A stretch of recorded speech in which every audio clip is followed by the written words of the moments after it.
Alhamdulillahi Rabbil Alamin. Wabihi nasta'in wa ala umuri dunya waddin. Wassalatu wassalamu ala ashrafil anbiya'i wal mursalin, sayyidil awwalin wal akhirin, sayyidi ghurril muhajjalin, nabiyina Muhammadin wa ala alihi wa ashabihi wa man ihtada bihadihi ila yaumiddin. Ya ayyuhalladzina amanu taqullaha haqqa tuqatih wa la tamutunna illa wa antum muslimun. Amma ba'du, para jemaah sekalian rahimani wa rahimakumullah taala. Kita bersyukur kepada Allah Jalla fi'ala atas segala limpahan nikmat dan karunia-Nya kepada kita semuanya, sehingga hari ini kita dipertemukan kembali di dalam majelis yang mubarak ini, majelis yang diberkahi insyaallah, dalam suasana, dalam kondisi kita semuanya sehat walafiat.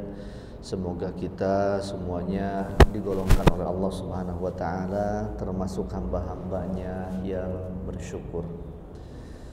Insyaallah taala di kesempatan pagi hari ini kita akan melanjutkan pelajaran kita dari kitab Tafsir Ibnu Katsir, Tafsir Al-Qur'anil Azim, yang biasa disebut dengan Tafsir Ibnu Katsir, dinisbatkan kepada Al-Imam Ibnu Katsir yang menyusun kitab ini.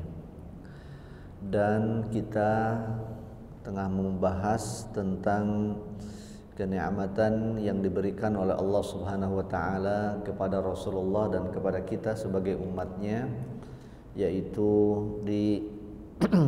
dijadikannya Ka'bah Al-Musyarrafah, Baitul Atiq, menjadi kiblat kaum muslimin setelah kaum muslimin beberapa waktu, kurang lebih selama 2 tahun, menghadap salat mereka menghadap ke Baitul Maqdis, yaitu di Palestina, Al-Masjidil Aqsa. Kemudian ditahwil atau dipindahkan ya, atas harapan dan doa yang dipanjatkan oleh Rasulullah sallallahu alaihi wasallam, lalu dipindahkan ke Ka'bah, kiblatnya Nabi Ibrahim, yang ada di kota suci Makkah Al-Mukarramah, dan itu menjadi kiblat kita kaum muslimin hingga saat ini. Dinamika yang terjadi, kemudian banyak orang-orang Yahudi menolak ya, pemindahan kiblat tersebut ya.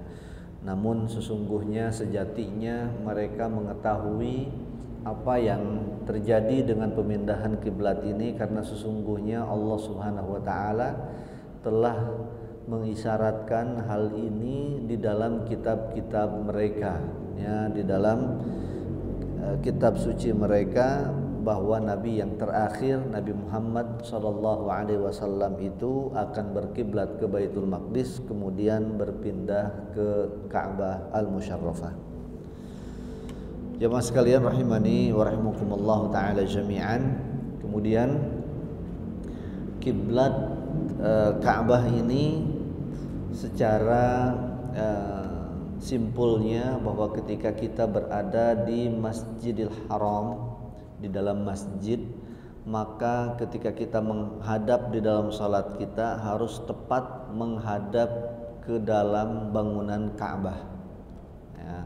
Maka kita dapati shaf salat, barisan salat di Masjidil Haram itu melingkar ya, melingkar menuju titik tengah di mana Ka'bah berada di sana ya, lingkaran dia, tidak lurus kayak kita di sini ya. Kemudian bagi mereka yang berada di luar Masjidil Haram tapi masih ada di tanah suci Mekah Al-Mukarramah, maka tuntutan ya, untuk mereka di dalam melaksanakan sholat menghadap ke arah Masjidil Haram, syatral Masjidil Haram. Tentunya pada saat itu teknologi belum secanggih sekarang, sehingga bisa betul-betul arah itu diukur ya secara mungkin akurat atau mendekati akurat dengan teknologi kepada satu titik ya di mana Ka'bah itu berada, sehingga diberikan keluasan ya, kemudian arahnya ke arah Masjidil Haram. Kemudian artinya bahwa tidak harus pas pun ya, itu sudah dianggap mencukupi ya. Kemudian untuk mereka kaum muslimin yang sholat di luar daripada tanah suci Mekah ya, mungkin yang tinggal di Jeddah, di Madinah ya, kemudian dari luar Saudi seperti kita, maka kemudian bagi kita mengarahkan sholat kita pada saat kita sholat itu ke arah tanah suci Mekah Al-Mukarramah. Tapi tentunya sekali lagi sekarang ya, kita berada di era di mana teknologi sangat canggih sekali dan ketepatan arah kiblat itu insyaallah taala bisa diukur dengan alat, dengan teknologi, sehingga insyaallah menghadap kita di dalam salat menghadap Ka'bah insyaallah lebih tepat ya. Tidak lagi kemudian yang penting menghadap ke arah Mekah, tidak lagi yang kemudian yang penting mengarah ke Masjidil Haram, tapi insyaallah lebih akurat, lebih bisa diperkirakan tepat menghadap ke Ka'bah Al-Musyarrafah. Dan kiblat ini berlaku juga dibahas oleh para ulama, berlaku arah kiblat ini bagi mereka yang ada di atas permukaan tanah maupun di udara dan juga bahkan yang ada di dalam tanah. Jadi kalau ada masjid atau musholla di dalam tanah ya, sekarang di kita juga sudah ada MRT yang di bawah tanah ya, kalau di luar negeri banyak ya, itu sampai beberapa lantai kan ke bawah. Nah itu kalau ada musholla di sana maka itu juga sudah Ka'bah tadi atau arah kiblat tadi itu berlaku untuk di sana. Begitupun ketika seorang berada di atas ketinggian yang ketinggiannya itu melebihi ketinggian Ka'bah, maka tetap mengarah ke sana, mengarah ke titik di mana Ka'bah berada. Ya. Karena di dalam pembahasan kalau tidak salah dalam mazhab Maliki itu, maka orang yang sholat itu harus betul-betul berada dalam dataran di mana Ka'bah itu berada. Ya. Tapi ya itu lagi-lagi zaman dahulu ya, belum terbayangkan, mungkin belum terfikirkan oleh mereka akan ada gedung-gedung yang tinggi menjulang, belum terbayangkan akan ada pesawat dan seterusnya, sehingga itu sempat menjadi pembahasan di kalangan para ulama. Jemaah sekalian rahimani wa rahimakumullah ta'ala jami'an, semua itu merupakan kenikmatan bagi kita kaum muslimin di mana kita memiliki satu kiblat, satu arah yang mempersatukan kita kaum muslimin di seluruh dunia ya, yang namanya muslim melaksanakan salat ya harus menghadap kiblat, sehingga kaum muslimin yang melaksanakan salat menghadap kiblat itu juga kemudian kita sering dijuluki, diberikan istilah sebagai ahlul qiblah. Ahlul qiblah itu selama seorang itu dalam salatnya menghadap ke Ka'bah ya, menghadap ke kiblat yang sama, maka mereka adalah saudara kita sesama muslim. Sehingga itu menjadi sekali lagi menjadi suatu kenikmatan bagi kita kaum muslimin ya, yang kemudian kita bisa bersatu, kita bersaudara di atas kiblat ini. Jemaah sekalian rahimani wa rahimakumullah ta'ala jami'an, kita akan lanjutkan dengan ayat yang berikutnya, yaitu ayat ke-151 dan 152. Ba'da a'udzubillahi minasyaitonir rajim, Allah Ta'ala berfirman, kama arsalna fikum rasulan minkum yatlu 'alaikum ayatina wa yuzakkikum wa yu'allimukumul kitaba wal hikmah wa yu'allimukum ma lam takunu ta'lamun fadhkuruni adhkurkum washkuruli wa la takfurun.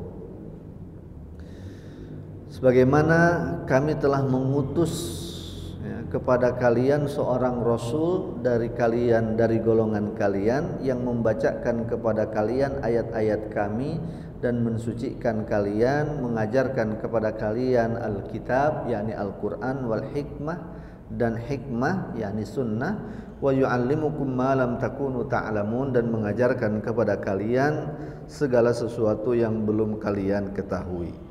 Maka ingatlah kepadaku, kata Allah, aku akan ingat kepada kalian, dan bersyukurlah kepadaku dan janganlah kalian kufur.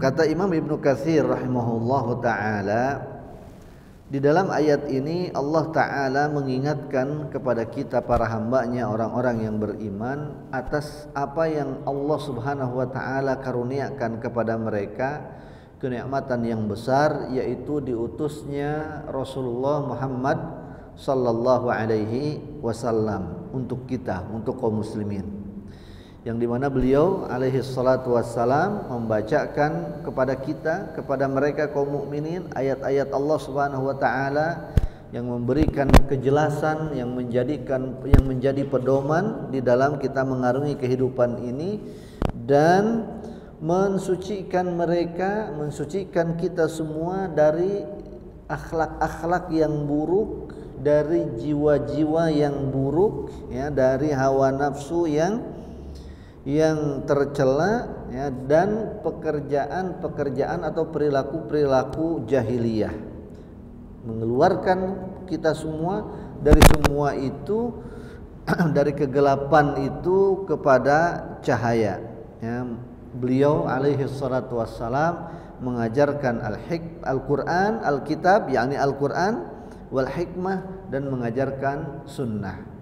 Nah, jadi Rasulullah SAW itu dengan mengajarkan Al-Quran, mengajarkan Al-Hikmah, ya, sunnah, maka kemudian mengeluarkan kita dari segala keburukan akhlak, keburukan jiwa, dan keburukan perangai kita, ya, perangai jahiliyah, ya, dan mengajarkan segala sesuatu yang belum diketahui sebelumnya.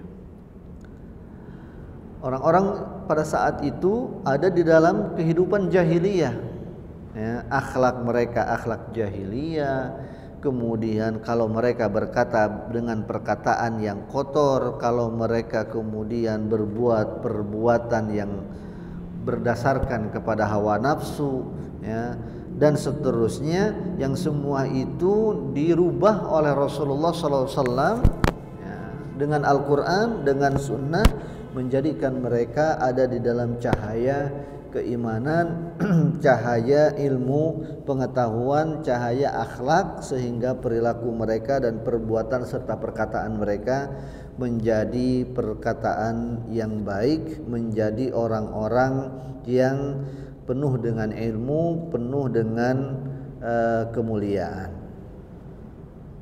Maka Allah Ta'ala berfirman di dalam surat yang lain, kata Allah Subhanahu wa Ta'ala, laqad mannallahu 'alal mu'minina idz ba'atsa fihim rasulan min anfusihim yatlu 'alaihim ayatihi wa yuzakkihim.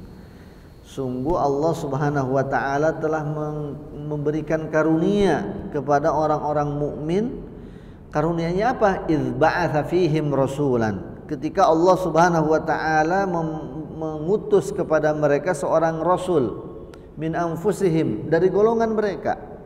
Rasul bukan dari malaikat, rasul bukan malaikat, rasul bukan dari bangsa jin dan bangsa-bangsa yang lain, tapi dari sesama kita, dari manusia, bahkan dari golongan mereka pada saat itu, golongan Arab. Yatlu alaihim ayatihi wa yuzakkihim, yang mana Rasul itu kemudian membacakan kepada mereka ayat-ayat Allah, wa yuzakkihim, dan mensucikan kehidupan mereka. Nah, ini jadi diutusnya Rasul alaihi salatu wassalam itu adalah sebuah anugerah, sebuah karunia yang Allah Subhanahu wa Ta'ala berikan kepada kita sebagai umat manusia, ya. Maka Allah Subhanahu wa Ta'ala mencela orang yang tidak mengetahui, tidak menyadari bahwa diutusnya Rasul itu sebagai sebuah kenikmatan. Jadi utus Rasul itu kenikmatan yang luar biasa, anugerah yang besar dari Allah Subhanahu wa taala. Maka kata Allah, alam tara ilal ladzina baddalu ni'matallahi kufran wa ahallu qaumahum daral bawar. Ya, tidakkah engkau melihat orang-orang yang menggantikan kenikmatan Allah Subhanahu wa taala dengan kekufuran? Wa ahallu qaumahum daral bawar, dan mereka kemudian menjerumuskan kaum mereka, bangsa mereka ke dalam lembah kebinasaan. Siapa mereka? Yaitu orang-orang yang mengajak, memprovokasi untuk menolak dakwahnya Rasulullah Shallallahu Alaihi Wasallam. Nah, jadi badalu ni'mat Allah, kata Allah adalah mereka orang yang meninggalkan nikmat Allah, mengganti nikmat yang Allah karuniakan dengan kekufuran. Apa nikmat Allah yang Allah sebutkan di dalam ayat ini, surat Ibrahim ayat ke-28, yaitu diutusnya Rasul. Jadi diutusnya Rasul Nabi Muhammad SAW itu adalah merupakan kenikmatan, anugerah dari Allah Subhanahu wa taala. Maka dalam ayat yang lain Allah juga berfirman, wa ma arsalnaka illa rahmatan lil alamin. Karena memang kata Allah Subhanahu wa taala, tidaklah kami mengutusmu wahai Nabi Muhammad kecuali untuk menjadi rahmat, untuk menjadi kasih sayang Allah Subhanahu wa taala, bahkan bukan hanya kepada manusia tetapi kepada seluruh alam, seluruh makhluk, baik dari bangsa jin, dari bangsa hewan, dari bangsa pepohonan, dari alam, bumi, dan apa yang terkandung dalam perut bumi, semuanya mendapatkan rahmat dari Allah Subhanahu wa taala, kasih sayang dari Allah Subhanahu wa taala dengan diutusnya Nabi Muhammad sallallahu alaihi wasallam. Kenapa? Sekali lagi karena Nabi Muhammad membawa Al-Qur'an yang di dalamnya itu adalah kemudian aturan-aturan hidup, aturan bagaimana memperlakukan diri kita terhadap diri kita terhadap Allah yang utama, diri kita terhadap alam, diri kita terhadap makhluk-makhluk yang lainnya. Demikian juga as-sunnah yang dibawa oleh beliau alaihi salatu wassalam. Jamaah sekalian rahimani wa rahimakumullah taala jami'an, maka dengan kenikmatan yang luar biasa ini, lalu Allah Subhanahu wa taala mengajak kita, menganjurkan dan memerintahkan kepada kita kaum mukminin untuk mengakui nikmat tersebut, dan sebagai bentuk pengakuan terhadap nikmat tersebut maka kemudian kita diminta untuk bersyukur. Kata Allah Subhanahu wa taala di ayat berikutnya 152, fadzkuruni azkurkum washkuruli wala takfurun.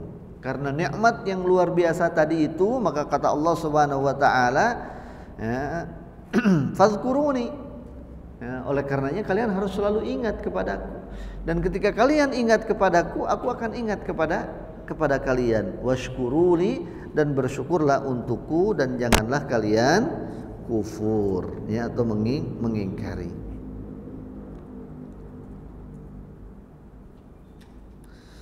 Di dalam sebuah hadis, sebuah riwayat dari Abdullah ibn Wahab dari Hisham ibn Sa'id dari Zaid ibn Aslam, bahwa diriwayatkan dulu Nabi Musa alaihi salam bertanya kepada Allah Subhanahu wa taala, "Ai Rabb," kata Nabi Musa, "Wahai Rabb, kaifa ashkuruka?" Bagaimana cara aku bersyukur kepadamu? Qala lahu rabbuh, maka Allah taala berfirman kepadanya, "Tazkuruni wala tansani." Engkau mengingat aku dan tidak melupakanku. Fa idza dzakartani faqad syakartani. Kalau engkau mengingatku, maka berarti engkau telah bersyukur kepadaku. Wa idza nasitani faqad kafartani. Dan apabila engkau melupakan aku, lupa kepadaku, maka berarti engkau sudah kufur kepadaku. Sementara Imam Hasan Al-Basri mengatakan bahwa Abul Ali dan Abul Aliyah dan As-Sudi serta Ar-Rabi ibn Anas, bahwa kata beliau bertalian dengan ayat itu, maka beliau mengatakan innallaha yadhkuru man dzakarahu. Berdasarkan ayat tadi, fazkuruni azkurkum, maka ingatlah kalian kepadaku, aku akan ingat kepada kalian. Artinya bahwa sesungguhnya Allah Subhanahu wa taala akan senantiasa mengingat orang yang selalu ingat kepadanya, yang selalu zikir kepadanya. Wa yazidu man syakarahu wa yu'adzibu man kafarahu, dan Allah Subhanahu wa taala akan menambahkan kenikmatan untuk orang yang bersyukur kepadanya dan memberikan atau menurunkan azab bagi orang yang kufur kepadanya.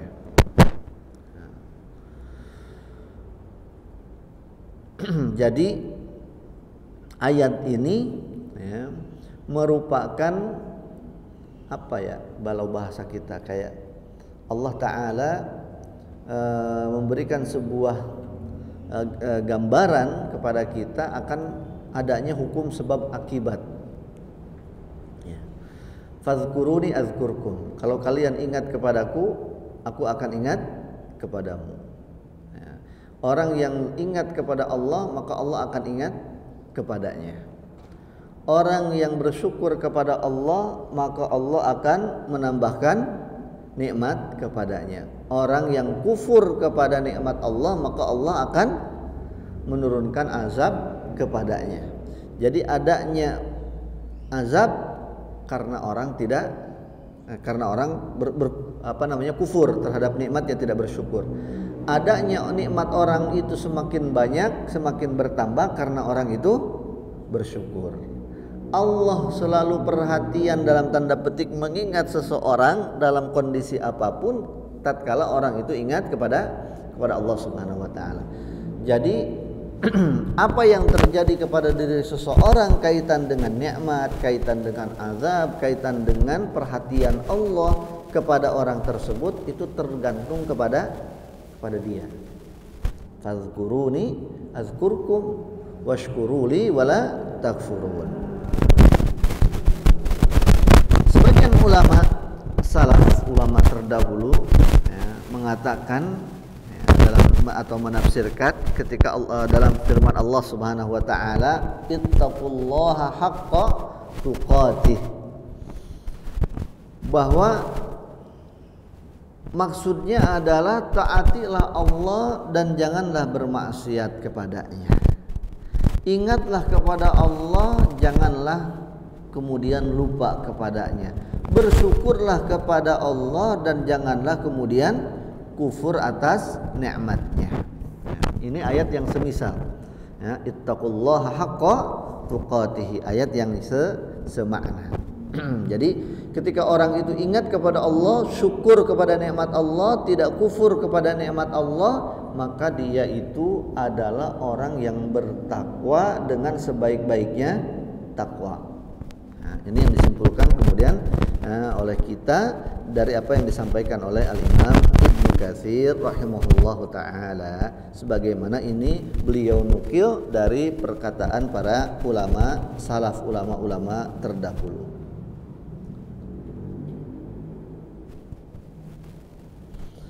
Kemudian jemaah sekalian rahimani wa rahimakumullah taala jami'an, fadhkuruni azkurkum, ya, ingatlah kepadaku maka aku akan ingat kepada kalian. Imam Hasan Al-Basri mengatakan maksudnya adalah uzkuruni fi maftaradtum alaikum azkurukum fi ma aujabtu lakum ala nafsi. Bagaimana cara kita mengingat Allah? Maksudnya bagaimana ingat kepada Allah itu? Fazkuruni, ingatlah kepadaku maka aku akan ingat kepada kalian. Itu maksudnya apa? Ingat di sini hanya sekedar ingat, eling begitu, atau ada yang lebih daripada itu? Nah, Imam Hasan Al-Basri mengatakan maksudnya adalah ingat kepadaku itu terhadap apa yang aku wajibkan kepada kalian, syariatkan kepada kalian. Jadi tandanya orang ingat kepada Allah itu adalah ketika datangnya waktu salat, dia salat. Ketika datangnya waktu puasa, dia puasa. Ketika datang waktunya dia harus berbakti kepada orang tua, dia berbakti kepada orang tua. ketika datang waktunya di mana dia harus mengunjungi tetangganya yang sakit, saudaranya yang sakit, dia kunjungi, dia jenguk.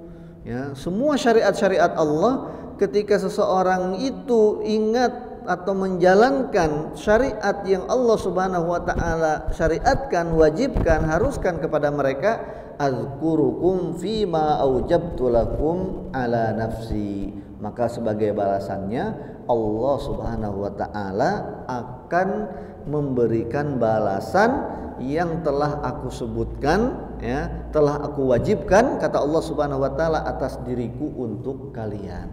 Jadi kita akan mendapatkan balasannya. Jadi zikir kepada Allah Subhanahu wa taala bukan hanya sekedar zikir di dalam diri kita, kita ingat kepada Allah, atau bukan hanya sekedar kemudian diucapkan dengan lisan kita, tetapi lebih daripada itu kemudian diimplementasikan, diwujudkan dalam tindakan, melaksanakan apa yang Allah Subhanahu wa taala syariatkan. Itu zikir yang terbaik. Makanya para ulama mengatakan bahwa keimanan itu melibatkan 3 hal. Melibatkan hati, melibatkan lisan, melibatkan perbuatan, tindakan, ya, melibatkan seluruh anggota tubuh kita. Nah, termasuk di dalam zikir di dalam hati, ya, kita ingat dengan jiwa kita akan Allah Subhanahu wa taala. Zikir dengan lisan, ya, kita mengucapkan pujian-pujian kepada Allah, la ilaha illallah, subhanallah, alhamdulillah, la ilaha illallah, la haula wala quwata illa billah, Allahu akbar. Mengucapkan zikir-zikir. Nah, zikir dengan perbuatan sebagaimana yang disampaikan di sini oleh Imam Hasan Al-Basri adalah kita mengerjakan apa-apa yang menjadi syariat Allah Subhanahu wa taala. Maka dengan begitu Allah akan memberikan apa yang sudah Allah Subhanahu wa taala janjikan kepada diri kita. Ya. Jemaah sekalian rahimani wa rahimakumullah taala jami'an. Kemudian Sa'id ibn Jubair rahimahullahu taala, beliau mengatakan fadhkuruni azkurkum. Penafsiran daripada ingatlah kepadaku, aku akan ingat kepada kalian, kata beliau adalah uzkuruni bi taati azkurukum bi maghfirati wa fi riwayatin bi rahmati. Ingatlah kalian kepadaku dengan ketaatan-ketaatan yang kalian lakukan untukku. Maksudnya itu begitu. Azkurukum bi rahmati, maka aku akan ingat kepada kalian dengan aku melimpahkan, menganugerahkan rahmat, ya, dan ampunanku untuk kalian. Jadi ini menguatkan bahwa zikir bukan hanya dengan pikiran kita, dengan hati kita, atau bahkan dengan lisan kita, tetapi dengan melaksanakan ketaatan. Lalu kemudian Imam Ibnu Abbas atau sahabat Ibnu Abbas radhiyallahu taala anhu di dalam tafsir menafsirkan ayat ini, beliau mengatakan fazkuruni azkurkum, zikrullahi iyyakum akbaru min zikrikum iyyah. Kata beliau bahwa ingatnya Allah kepada kalian itu lebih besar daripada ingatnya kalian kepada Allah. Artinya bahwa apa yang kita lakukan dalam rangka kita berzikir kepada Allah, ingat hati kita, lisan kita tadi memuji, perbuatan kita melakukan ketaatan, itu tidak lebih besar daripada apa yang Allah Subhanahu wa taala akan berikan kepada kita sebagai balasannya. Ya, coba kalau kita sebut satu kenikmatan aja di dalam hidup kita. Ya, apa nikmat yang Bapak Ibu miliki? Sebut satu kenikmatan. Ya. Katakanlah, insya Allah masing-masing kita punya rumah. Nikmat kita punya rumah. Ya, nikmat berupa rezeki, harta, punya rumah. Ya. Dengan zikir yang kita lakukan, baik itu zikir dengan hati kita, zikir dengan yang kita ucapkan, dengan ketaatan yang kita lakukan, berbanding tidak. Berbanding tidak. Ya. Kemudian kita sehat, nikmat kesehatan, nikmat yang lain kesehatan. Ya kan, ternyata nikmat kita tanpa alat bantu ini luar biasa mahal kalau mau dihitung dari sisi materi, diukur dengan materi. Ya kan? Oksigen itu satu tabung kecil ternyata 40.000. Itu tabung kecil. Ya. Itu isinya doang. Kalau beli sama tabungnya aja 700.000. Ya kan? Nah, dama isinya 40.000 atau 30.000 sekitar itu. Nanti mungkin dipakai berapa jam habis. Diisi lagi. Apalagi kalau yang gede lebih mahal lagi.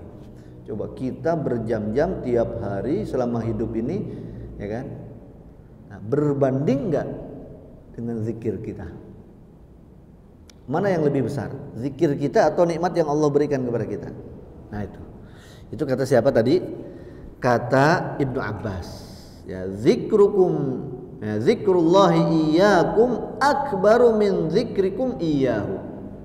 Ingatnya kita kepada Allah, ya, atau ingatnya Allah kepada kita itu jauh lebih besar dibanding ingatnya kita kepada Allah Subhanahu wa taala.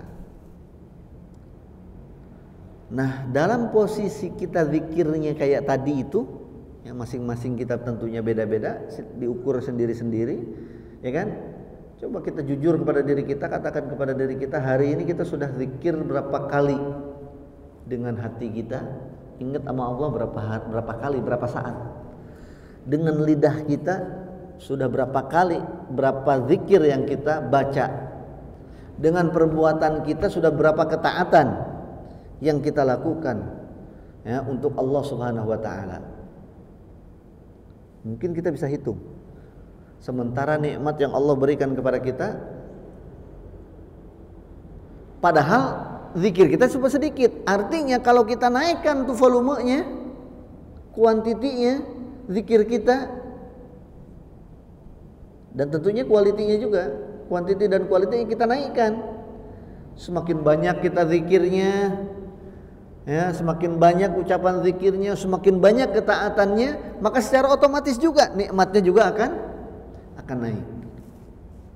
Ini rumusnya nih, ya, dari siapa? Dari Ibnu Abbas radhiyallahu taala anhu arda. Di dalam hadis yang sahih, kemudian kata Imam Ibnu Katsir, di dalam hadis yang sahih riwayat Imam Ahmad, bahwa Rasulullah SAW bersabda, Allah Ta'ala berfirman. Berarti ini hadis qudsi.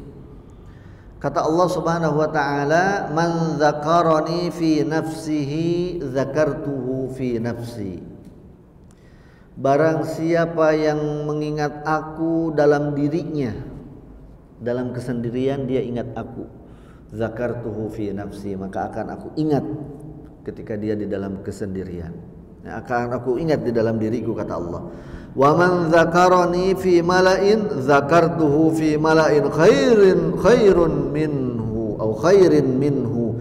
Dan barang siapa yang mengingatku dalam halayak ramai, maka akan aku sebut dia, akan aku ingat dia juga di dalam halayak ramai yang lebih baik daripada halayaknya dia. Jadi kalau kita ingat Allah ketika kita sedang berada di tengah-tengah kumpulan manusia, maka Allah akan mengingat kita di tengah-tengah sebuah perkumpulan yang lebih baik. Kenapa? Karena Allah yang ada rame di sekitar Allah itu siapa? Malaikat. Ya, orang makhluk-makhluk yang tidak pernah bermaksiat kepada Allah Subhanahu wa taala. Di dalam hadis yang lain Rasulullah SAW bersabda, hadis sahih Bukhari. Kata Allah Subhanahu wa taala, ini hadis dari Anas, dan Rasulullah SAW bersabda, Allah taala berfirman, ini juga hadis qudsi. Ya ibna Adam, in zakartani fi nafsika zakartuka fi nafsi, wa in zakartani fi mala'in zakartuka fi mala'in minal malaikah, atau qala fi mala'in khairin minhum. Wa in danauta minni shibran danautu minka dhira'an, wa in danauta minni dhira'an danautu minka ba'an. Wa in ataitani tamshi ataituka uharwil. Kata Rasulullah SAW, Allah Ta'ala berfirman, wahai anak manusia, wahai anak Adam, jika engkau ingat kepadaku, jika engkau ingat kepadaku, ya, dalam dirimu, maka aku akan ingat engkau dalam diriku. Jika engkau ingat kepadaku dalam sebuah perkumpulan, maka aku sebutkan kalian dalam perkumpulan malaikat, perkumpulan yang lebih baik. Dan apabila engkau mendekat kepadaku satu jengkal, Allah akan mendekat kepadaku satu hasta. Kalau kita mendekat kepada Allah satu hasta, Allah akan mendekat kepada kita satu jarak yang lebih besar lagi. Dan apabila engkau datang kepadaku berjalan, maka akan aku datang kepadamu dengan berlari. Jadi selalu balasan dari Allah itu lebih besar dari yang orang, yang manusia, yang hamba lakukan. Jadi ingat, ini jadi rumus nih tadi, kalau kata siapa tadi, Ibnu Abbas ya, kalau zikir kita seuprit tadi itu, kita kemudian mendapatkan banyak kenikmatan, apalagi kalau zikirnya ditambahkan, maka nikmatnya akan lebih banyak lagi. Karena rumusnya apa tadi? Fazkuruni azkurkum washkuruli wala takfurun. Kemudian apa? La in syakartum la azidannakum wala in kafartum inna azabi lasyadid. Washkuruli wala takfurun. Washkuruli wala takfurun. Ya, kalau tadi berkaitan dengan zikir, ya, bahwa zikir itu dengan hati, dengan jiwa, dengan lisan, dan dengan perbuatan. Dengan jiwa artinya kita ingat, eling kepada Allah. Dengan lisan artinya kita membaca kalimat-kalimat pujian, kalimat-kalimat zikir, tahmid, tahlil, tasbih, dan seterusnya. Dengan perbuatan kita melaksanakan ketaatan, melaksanakan perintah Allah, itu zikir. Washkuruli wala takfurun, dan bersyukurlah kalian dan janganlah kalian kufur. Bahwa Allah Subhanahu wa taala memerintahkan kita untuk bersyukur kepadanya, dan Allah Subhanahu wa taala menjanjikan untuk mereka yang bersyukur tambahan atas rezeki yang Allah Subhanahu wa taala berikan, yang sudah Allah Subhanahu wa taala berikan. Wa idz ta'adzana rabbukum la in syakartum la azidannakum. Allah sudah mengikrarkan, mendeklar, ya, bukan mengumumkan bahwa la in syakartum, kalau kalian mensyukuri, la azidannakum, akan aku tambahkan. Wala in kafartum, kalau kalian mengkufurinya, inna azabi lasyadid, maka menjadi petaka yang menghinakan, yang pedih.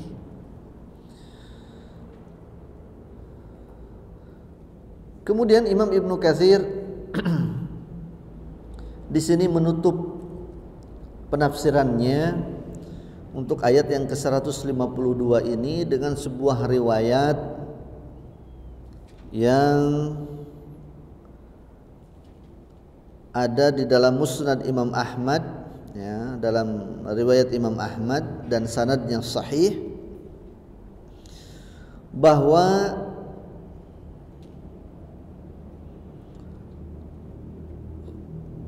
Abu Raja Al-Ataradi, beliau mengatakan, kharaja alaina Imran ibn Husain.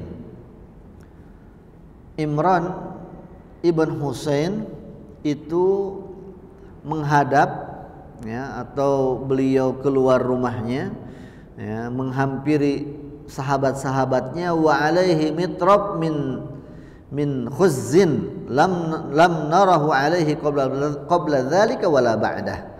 Kemudian beliau memakai baju yang sangat bagus, ya. Khuzzin itu diriwayatkan, diartikan adalah kain yang ditenun, ya, dari bahan wol dan dipadukan dengan bahan yang lain,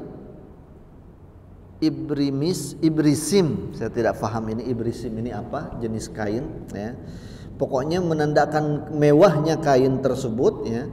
Jadi beliau memakai sebuah pakaian, satu pakaian yang terbuat dari wol yang bagus, yang dipadukan dengan jenis kain mewah yang lainnya, yang kata Abu Raja, kita belum pernah beliau melihat itu sebelumnya. berpenampilan semewah itu. Ya. Dan kemudian beliau mengatakan, faqala inna Rasulullah sallallahu qal.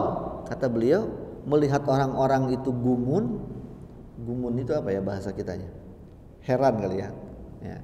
Takjub, ya, takjub dengan penampilan beliau, dan beliau merasa, ya, beliau sadar akan ketakjuban orang. Beliau mengatakan, sesungguhnya Rasulullah SAW bersabda. Ini orang pintar ini, sebelum dipertanyakan sama orang, beliau memberikan jawaban. Inna Rasulullah SAW qal.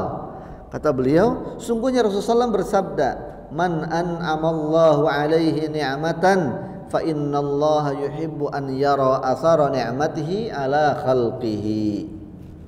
Wa fi riwayatin ala 'abdihi. Barang siapa yang Allah Subhanahu wa taala berikan satu kenikmatan kepadanya, maka sesungguhnya Allah itu suka kalau orang itu memperlihatkan, atau Allah Subhanahu wa taala suka melihat, ya, hambanya tersebut memperlihatkan tanda-tanda pengaruh-pengaruh daripada nikmat Allah Subhanahu wa taala kepada dirinya. Jadi beliau ingin memperlihatkan bahwa ini loh yang Allah Subhanahu wa taala telah berikan kepadaku kenikmatan. Artinya apa? Artinya bahwa kalau kita orang diberikan kenikmatan oleh Allah Subhanahu wa taala, rezeki, mampu bisa membeli pakaian yang bagus, kendaraan yang bagus, rumah yang bagus, itu tidak apa-apa. Kita buat rumah yang bagus, kita bikin beli kendaraan yang bagus, kita pakai baju yang bagus, yang mewah, itu tidak apa-apa. Ya, tidak mengapa. Ya, selama tentunya itu tidak membuat kita, ya, diri kita sombong, ya, diri kita takabur dan ujub, ya. Tapi selama kita bisa menjaga, maka Allah Subhanahu wa taala suka, ya, seorang hamba yang memperlihatkan bahwa dirinya telah mendapatkan nikmat dari Allah Subhanahu wa taala. Jadi enggak boleh kita pura-pura miskin, ya, pakai baju compang-camping padahal dia orang kaya, ya, padahal dia mampu, enggak boleh. Ya, berdasarkan hadis ini, hal tersebut adalah suatu hal yang tidak baik, ya, suatu hal yang terlarang. Jamaah sekalian rahimani wa rahimakumullah taala jami'an, itulah yang menjadi penafsiran dari Al-Imam Ibnu Katsir bertalian dengan ayat ke-151 dan 152. Kemudian kita lanjut dengan ayat yang berikutnya, ayat ke-153 dan 154.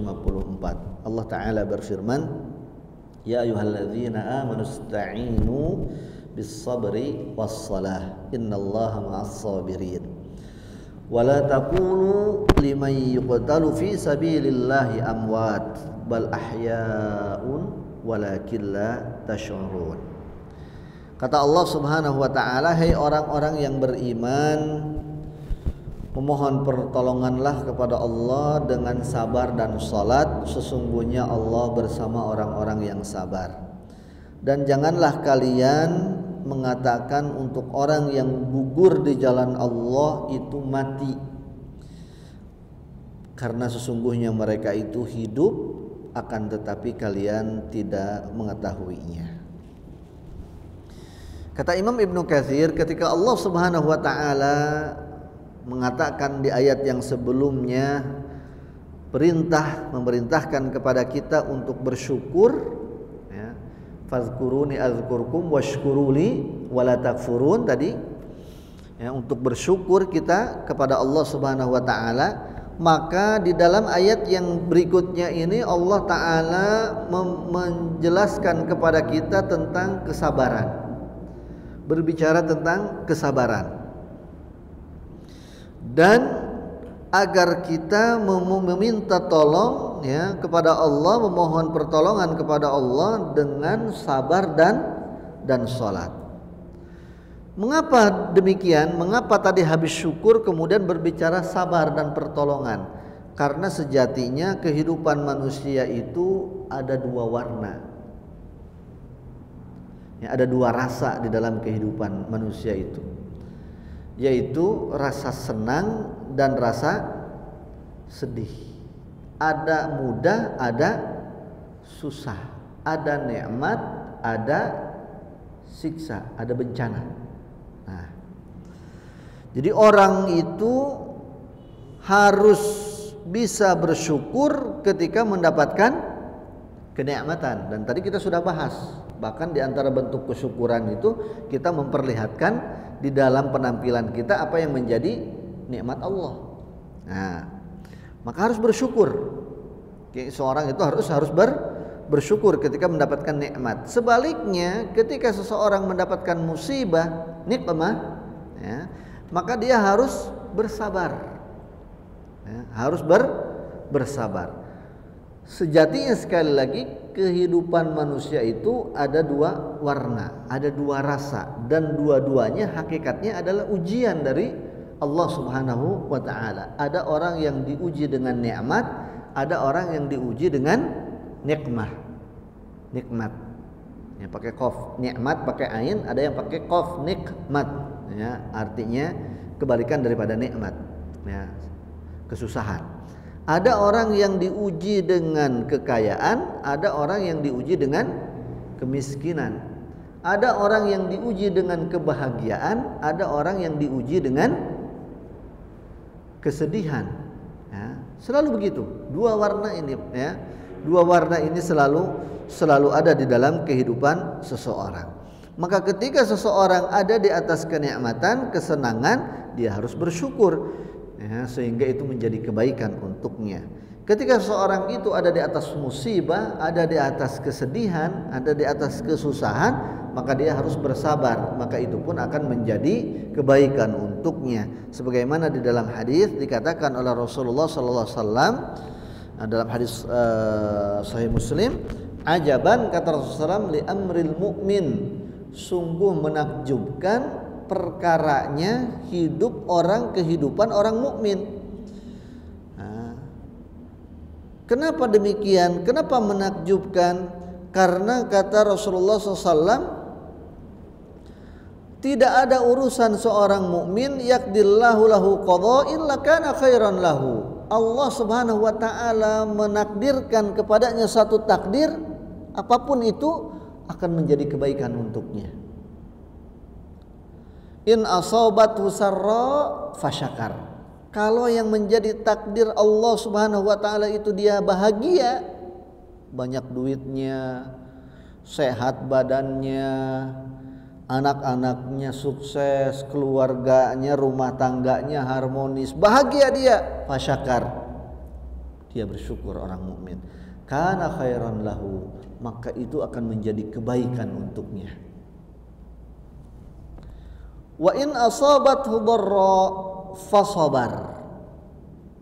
Sebaliknya, kalau yang menjadi ketetapan Allah, takdir Allah untuk hidupnya, untuk dirinya itu kesempitan, miskin hidupnya, ya, belangsak dia hidupnya, misalnya begitu dari sisi ekonomi, sakit-sakitan dia dari sisi kesehatan, ya, misalnya begitu, belum diberikan keturunan dari sisi kerumah tanggaannya, misalnya seperti itu, sesuatu yang dia secara manusiawi, hawa nafsu tidak dia sukai, fasabar, maka orang itu bersabar. Fakana khairun lah, ketika dia mampu bersabar, maka itu pun menjadi kebaikan untuknya, menjadi kebaikan untuk orang tersebut. Karena sejatinya sekali lagi, susah atau senang, dua-duanya adalah lembar ujian dari Allah. Jawabannya, kunci jawabannya kalau kesenangan adalah syukur. Kunci jawaban untuk lembar ujian kesusahan adalah sabar. Dua-duanya kalau diisi dengan jawabannya akan lulus, orang itu akan mendapatkan kebahagiaan, akan mendapatkan kebaikan di sisi Allah Subhanahu wa taala.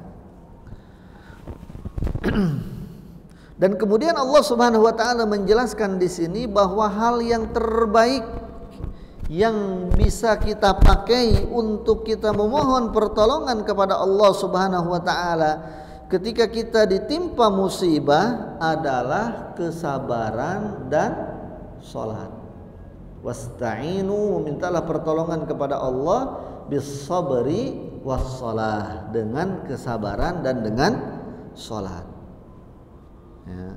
Wa innaha lakabiratun illa 'alal khashi'in. Ya, di dalam ayat yang sudah kita bahas, wasta'inu bis-sabri was-shalah wa innaha lakabiratun illa 'alal khashi'in, Al-Baqarah ayat 45. Dan meminta tolong kepada Allah dengan sabar dan salat ini adalah suatu hal yang susah, yang berat untuk dilakukan, ya. Illa 'alal khashi'in, kecuali untuk orang-orang yang khusyuk.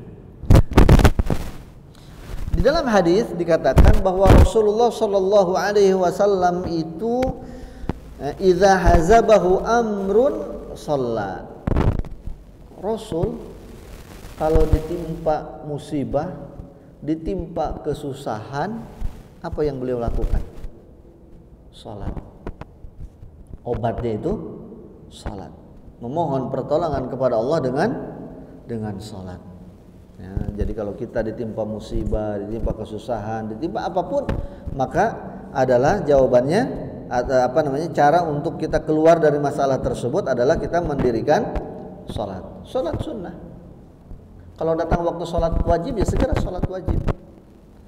Kalau tidak datang waktu salat wajib ya salat sunat. Kalau di waktu duha ya salat duha. Ya, di waktu malam ya salat malam, di waktu witir ya kita salat witir. Tidak ada ini salat apa ini habis zuhur ini menjelang asar. Ya kita salat sunat tatawwu mutlak. Ya salat sunat sukarela aja. Wudu habis itu kita salat sunat. Salat sunat habis 2 rakaat habis wudu. Habis itu kalau mau tambah lagi rasanya nih belum puas, masih pengin suasana hati kita damai dengan salat, lanjut aja salat tatawwu mutlak, rakaatnya boleh berapa saja, namun sunnahnya 2 rakaat salam, 2 rakaat salam, mau berapapun. Nah, itu dicontohkan oleh Rasulullah Shallallahu Alaihi Wasallam. Kemudian kata Imam Ibnu Katsir, was-sabru sabran. Ya, sabar itu ada 2 kata beliau. Sabrun ala tarkil maharimi wal ma'athim wa sabrun ala fi'lit ta'ati wal qurbat. Sabar yang pertama kata beliau adalah sabar pada saat kita harus meninggalkan segala sesuatu yang mendatangkan dosa, yaitu perbuatan-perbuatan yang haram, yang dilarang. Itu mesti sabar untuk kita konsisten, ya, berada di atas perbuatan selalu meninggalkan hal yang dilarang oleh Allah Subhanahu wa taala. Itu butuh sabar. Ya. Dan sabar yang kedua adalah sabar untuk kita mengerjakan perbuatan-perbuatan ketaatan supaya continue terus kita bisa sholat di awal waktu misalnya begitu. Kita terus bisa puasa, kita terus bisa ngaji. Supaya kita terus bisa melaksanakan yang lainnya, sedekah dan seterusnya, apapun amal ketaatan itu butuh sabar. Karena kalau tidak sabar, ya sekali-kali akhirnya melaksanakannya. Ya ngaji ya kalau lagi mau aja, ya kan? Nah untuk ngaji ini kita butuh sabar, butuh melawan hawa nafsu supaya kita setiap jadwalnya kita hadir kajian, ya seterusnya dan seterusnya.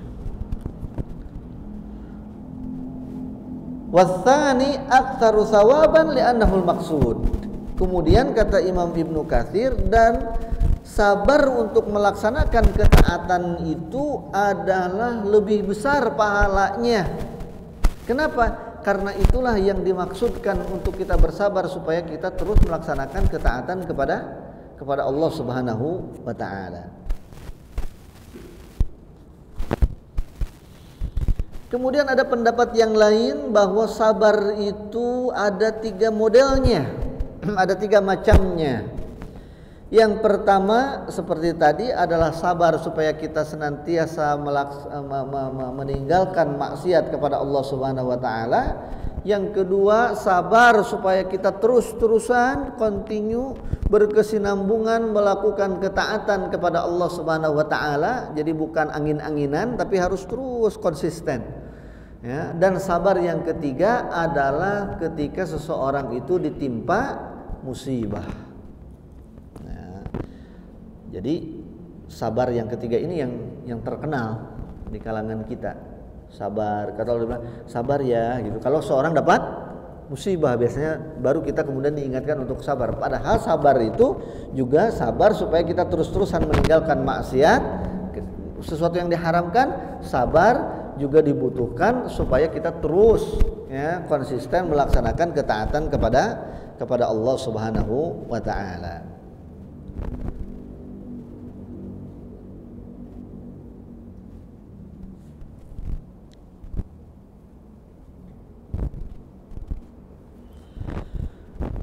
Balasan orang yang sabar dikatakan kata Imam Ibnu Katsir ya, adalah sebagaimana yang Allah Subhanahu wa taala sebutkan di dalam surat Az-Zumar ayat ke-10. Innama yuwaffas sabiruna ajrahum bighairi hisab. Ketika seorang itu mampu bersabar di dalam melaksanakan ketaatan supaya terus ya enggak angin-anginan tetapi konsisten. Sabar di dalam meninggalkan kemaksiatan, sabar dalam meninggalkan riba, sabar dalam meninggalkan gak nipu orang, sabar dalam meninggalkan kezaliman, gak menyakiti orang, perasaannya, fisiknya, apapun, sabar di dalam terus tidak curang di dalam berjualan, di dalam berbisnis misalnya dan seterusnya. Sabar ketika kita ditimpa segala sesuatu yang tidak berkenan di dalam diri kita. Maka ketika seseorang itu mampu seperti itu, kata Allah, innama yuwaffas sabiruna ajrahum bighairi hisab. Sesungguhnya orang yang sabar itu akan diberikan balasannya tanpa ada batasan.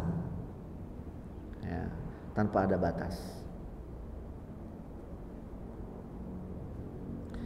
Sa'id bin Jubair rahimahullah ta'ala seorang ulama mengatakan sabar itu definisinya adalah seorang ya, beriktiraf ya, mengakui ya, kepada Allah Subhanahu wa taala bahwa apa yang menimpanya itu sesuatu yang ditakdirkan Allah untuknya.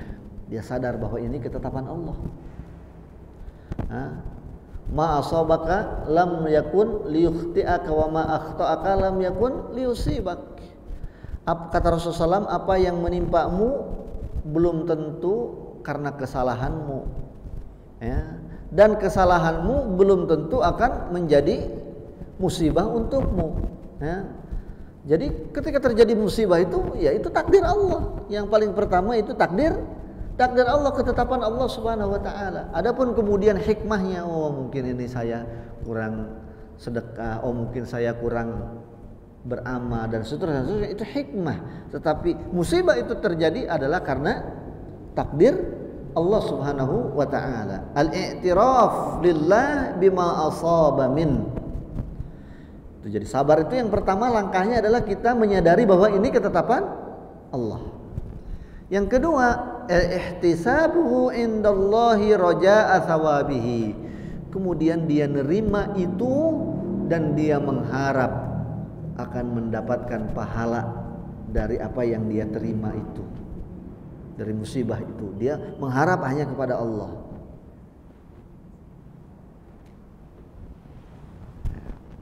Kemudian kata beliau, waqad yajza'al rajulu wa huwa mujalladun au mutajalladun la yara minhu illa sabar.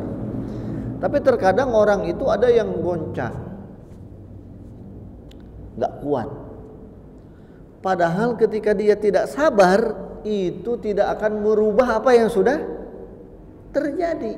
Maka sesungguhnya tidak ada pilihan ketika seseorang itu ditimpa musibah kecuali sabar. Ya kan? Nauzubillah, misalnya kita contoh jatuh dari kendaraan, keserempet orang. Sebabnya keserempet orang, kesenggol orang, kemudian kita jatuh. Lalu kita tidak sabar di situ. Kita maki orang, kita umpat orang, ya. Apakah kemudian akan merubah kondisinya? Dengan dia mengumpat orang itu, baret-baretnya, luka-luka lecetnya itu tiba-tiba menjadi sembuh. Enggak jadi lecet kan? Enggak. Tidak akan berubah apa yang sudah menjadi ketetapan Allah Subhanahu wa taala. Maka tidak ada pilihan pada akhirnya bagi seseorang itu ketika ditimpa musibah kecuali sabar. Ketika dia sabar, dia akan mendapatkan pahala. Ketika dia hilang kesabarannya, dia tidak akan mendapatkan apa-apa, bahkan mungkin justru sebaliknya dia akan mendapatkan dosa. Ketika dia mengumpat orang, mencaci orang yang berlebihan dan seterusnya. Itu kaitan dengan sabar. Kemudian kata Allah Subhanahu wa taala di ayat ke-154, "Wala taqulu liman yuqtaru fi sabilillahi amwat bal ahya." Kata Allah, dalam hal ini Allah Subhanahu wa taala menghabarkan kepada kita bahwa orang-orang yang mati syahid bermedan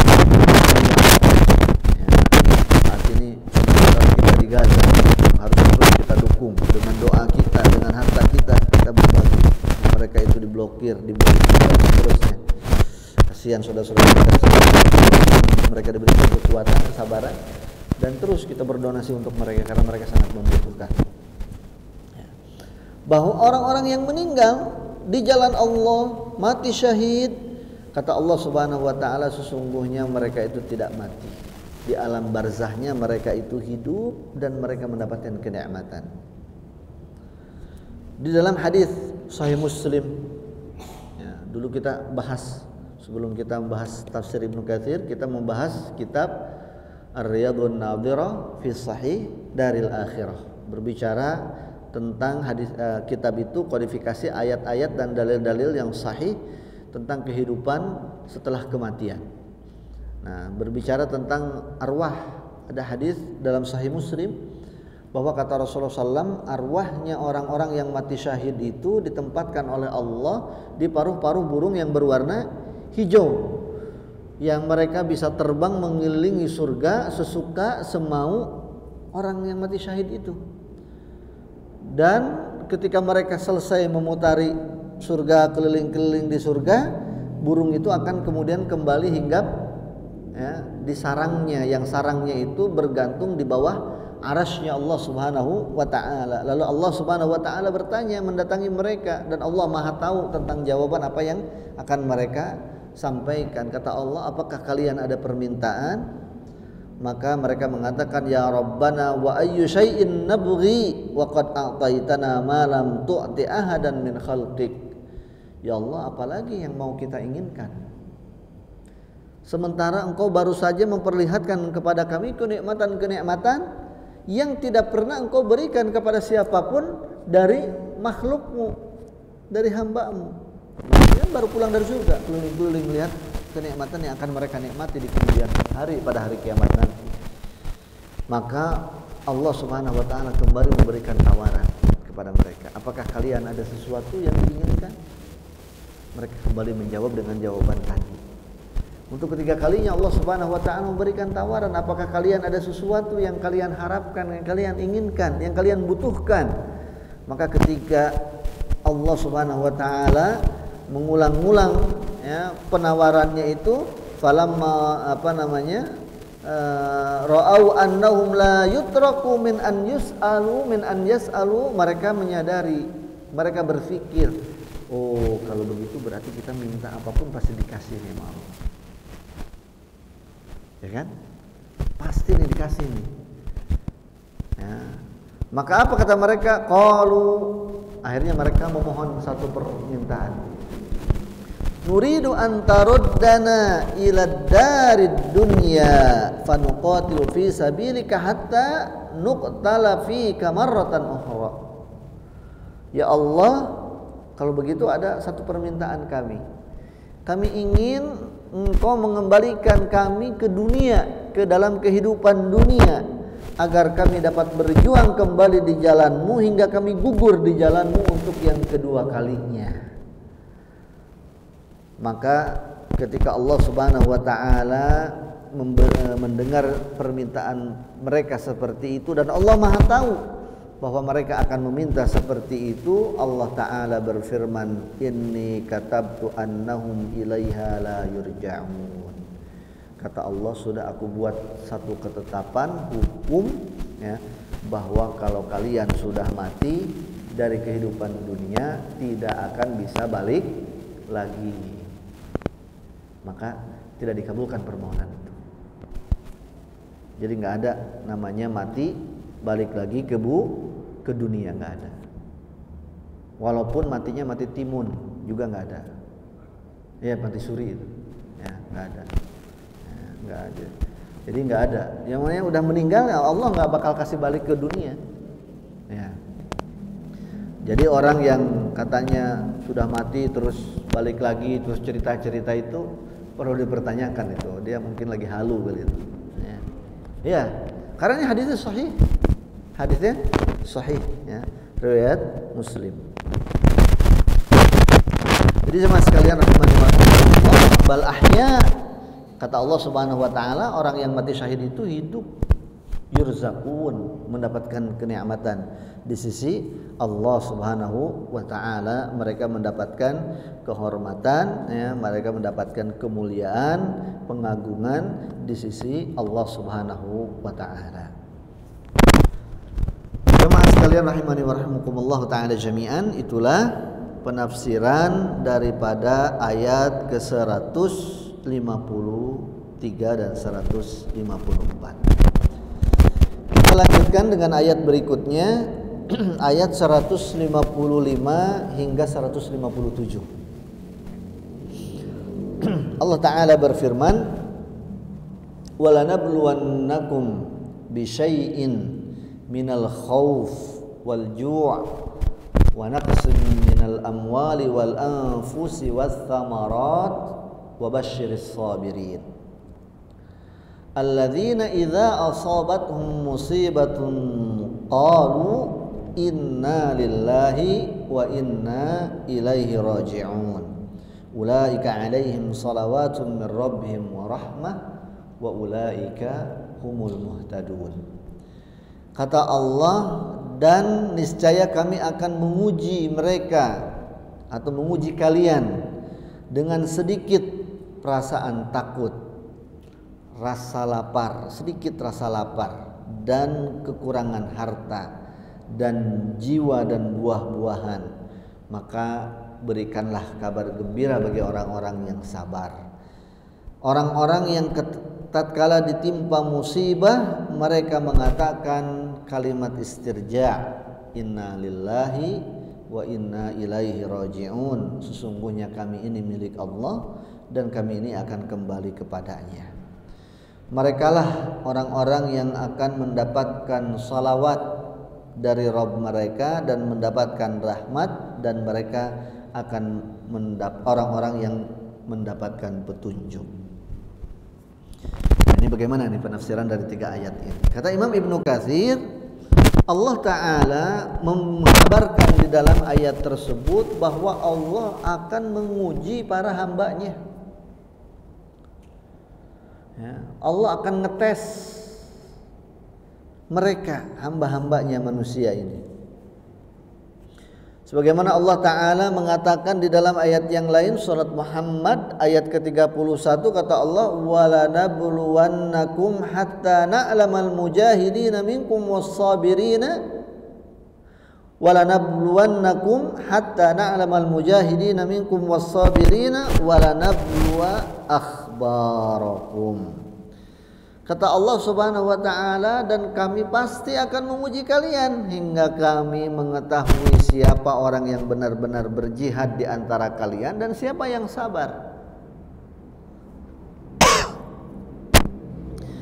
Di dalam, saya tambahkan, di dalam surat Al-Ankabut Allah Ta'ala berfirman, Alif Lam Mim, ahasiban nasu an yutraku ayyaqulu amanna wa hum la yuftanun walaqad fatanna alladhina min qablikum, ya kan, wala na'lamannal mukadzibina minkum la ya'lamanna as-shadiqin.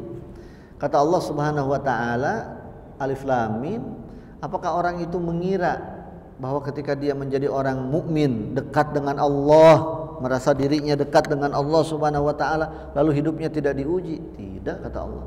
Orang-orang terdahulu yang lebih beriman ya, juga diuji, para nabi diuji hidupnya. Jadi semuanya akan diuji. Sehingga Allah akan tahu siapa yang benar-benar, mereka yang berimannya benar-benar, yang berimannya benar-benar ketika diuji dia bersabar, dan siapa yang imannya cuman klaim aja sehingga ketika diuji dia tidak bisa bersabar.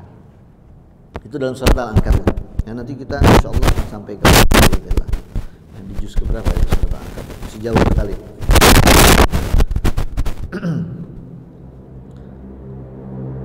Jadi kata Imam Ibnu Katsir, fataratan bis-sarra wa taratan bid-dharra min khaufin wa ju'. Kadang-kadang Allah Subhanahu wa taala itu menguji dengan kesenangan. Jadi sekali lagi ini ayatnya bertalian dengan yang sebelumnya tadi, bahwa hidup itu ada dua warna, kesenangan dan kesusahan, sehat dan sakit, kan begitu ya. Kemudian kaya dan miskin dan seterusnya. Fataratan bisarra, kadang-kadang ujian itu berupa kesenangan. Wataratan biddarra, dan kadang-kadang ujian itu berupa sesuatu yang sempit, kesempitan. Min khauf waju, rasa takut, rasa lapar dan seterusnya. Kama qala ta'ala fa'adzaqahallahu libasal ju'i wal khauf. Lalu Allah Subhanahu wa taala memakaikan kepada mereka, menyelimutkan kepada mereka pakaian lapar dan takut. Jadi orang diuji dengan bentuk ujiannya itu ketakutan dan rasa lapar. Dan orang ketika diuji dengan kelaparan dan rasa lapar dan rasa takut itu adalah ujian yang tidak bisa disembunyikan. Ya, kenapa Allah Subhanahu wa taala menyebutkan dua ujian ini? Wala nabluwannakum bisyai'im minal khaufi wal ju'. Disebutkan al-khauf, rasa lapar dan rasa takut. Ya, al-khauf rasa takut, wal ju' rasa lapar. Kenapa Allah menyebutkan dua ini? Karena ketika seorang ditimpa dengan dua ini tidak bisa menyembunyikannya. Kalau orang ketakutan, tidak bisa dia menyembunyikan ketakutan itu. Orang tidak susah, tidak bisa, hampir tidak bisa. Kata Imam Ibnu Katsir di sini, yazhar dzalika alaihi, kullun minhum yazhar dzalika alaihi. Dua ujian yang susah untuk disembunyikan atau hampir dikatakan tidak bisa disembunyikan. Kalau orang takut, dia gelisah, akan mencari perlindungan supaya dirinya merasa nyaman. Begitu juga rasa lapar, tidak bisa disembunyikan. Ya, tidak bisa disembunyikan. Orang akan bertindak, bahkan tindakan anarkis, kriminal sekalipun akan dilakukan ketika seorang itu lapar. Bahkan faktor terbesar terjadinya kejahatan itu motifnya adalah ekonomi, lapar. Makanya bahaya suatu negara ya, kalau kekurangan makanan, mesti kriminalismenya meningkat. Itu udah jadi rumus umum. Nah, karena memang lapar tidak bisa disembunyikan, tidak bisa ditahan-tahan. Begitu juga rasa takut. Ya. Tapi Allah akan menguji kita ini bukan lapar kelaparan. Syai' dikit aja. Syai' itu sesuatu yang dikit. Syai' basit ya. Sesuatu yang sedikit, seuprit, ya, secuil. Wa qala hahuna, maka Allah Subhanahu wa taala di dalam ayat ini mengatakan bisyai'in. Ya, dengan sedikit aja rasa lapar. Wal ju', ya, wal khauf, rasa takut, ya, biqalil, ya.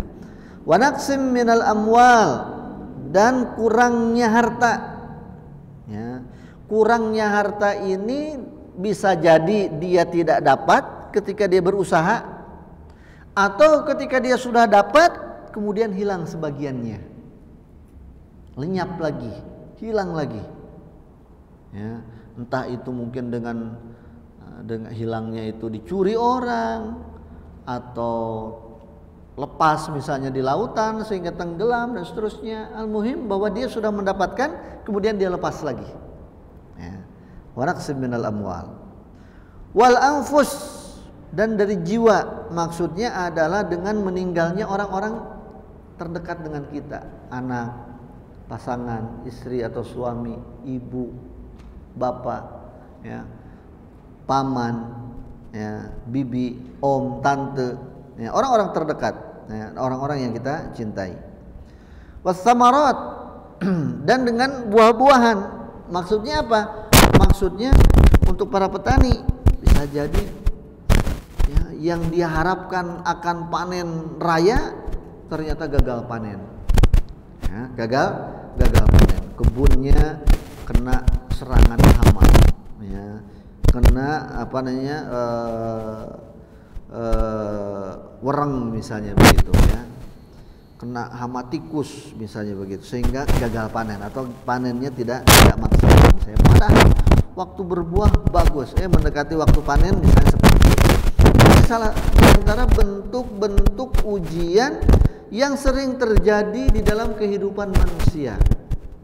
Rasa lapar, rasa takut, kemudian harta yang berkurang atau kurangnya harta, lalu ditinggal oleh orang terdekat, ya, meninggal, kemudian ya gagal panen kalau di dalam dunia pertanian, ya, atau tidak maksimalnya hasil panen yang diharapkan.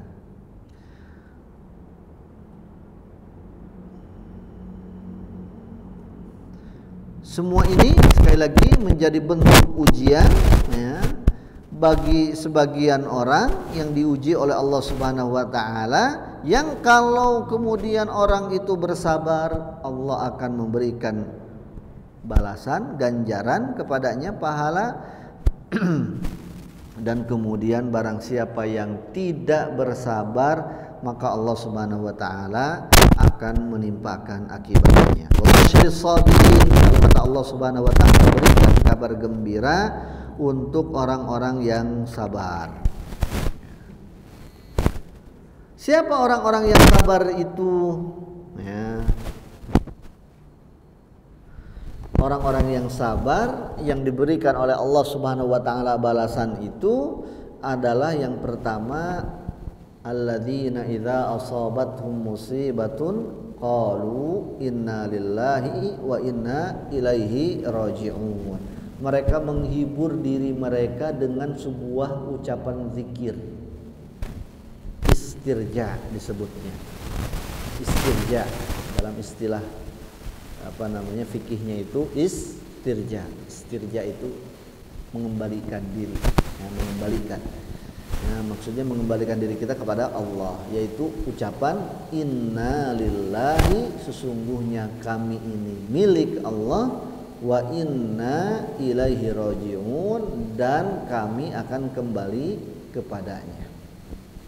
Diri kita saja milik Allah, ya, termasuk apa yang kita miliki juga adalah milik Allah Subhanahu wa taala. Ketika itu hilang dari kita, ya kita kembalikan kepada Allah Subhanahu wa taala, karena itu diambil kembali oleh Allah Subhanahu wa taala.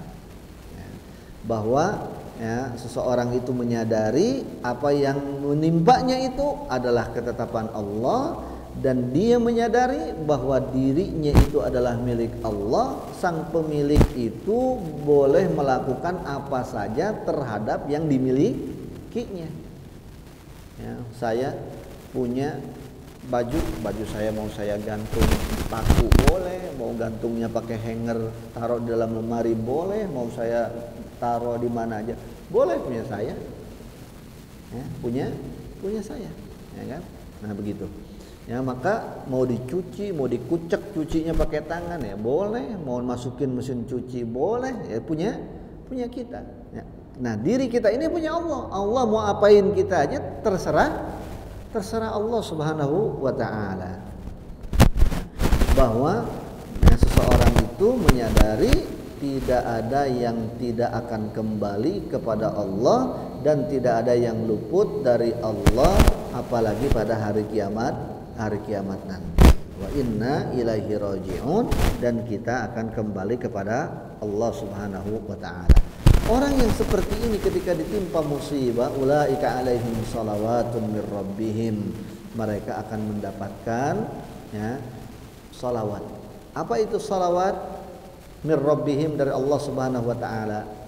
Nah, ini saya tambahkan sedikit, salawat.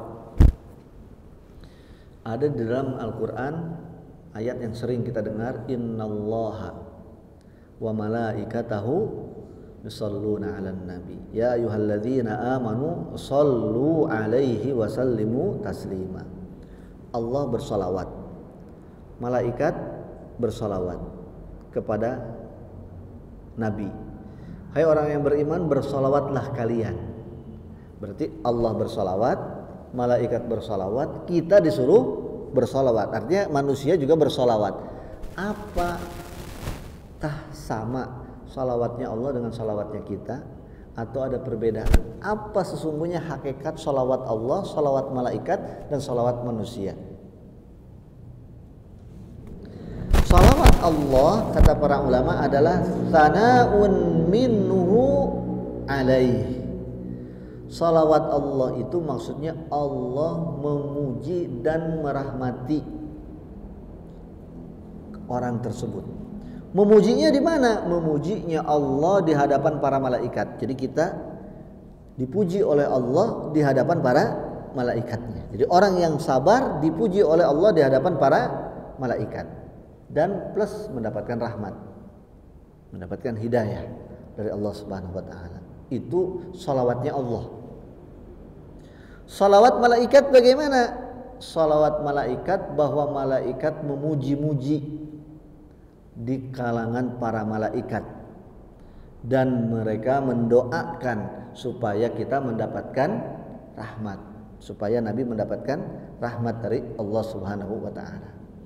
Salawatnya manusia bagaimana? Salawatnya manusia adalah doa supaya Allah, permohonan, doa itu permohonan, proposal supaya Allah bersolawat kepada Nabi, atau supaya Allah bersolawat kepada siapa yang kita minta. Ya, faham? Insya Allah ya cara membedakannya.